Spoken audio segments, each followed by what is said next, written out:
Faccio parte di un gruppo che moltissimi conoscono, è il gruppo della Liga Veneta.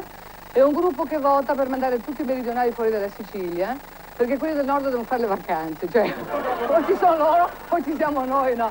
Allora mi sono ispirata perché ho detto, ma guarda un po' questi maci del sud come rendono, no? Ho detto, ma chissà che cos'hanno sotto loro? Io ho chiesto ogni volta questa domanda. E allora, ispirandomi a Katia, che è di Padova, tipo invece no, ho fatto una canzone che si chiama Voglio amare un terrone, un bel pezzo, un pezzo che sarà senz'altro tradotto in tante lingue perché in inglese l'ho fatto recentemente, I wanna like a terron.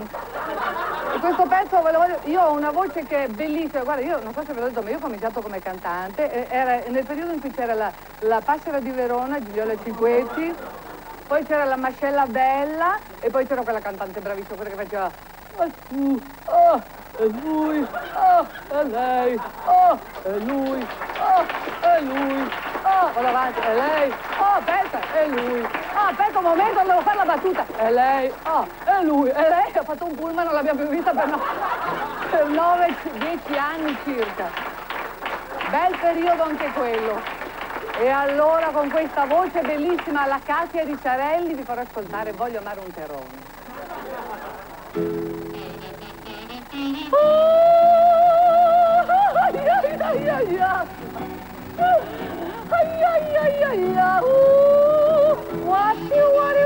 Di solito c'ho i boys, voglio amare un terrone perché solo lui sa che cos'è la passione e la felicità. A Milan se Laura e nell'uomo non c'è che pensiero e paura di non fare danè. Vado con l'urlo. Ce la fa.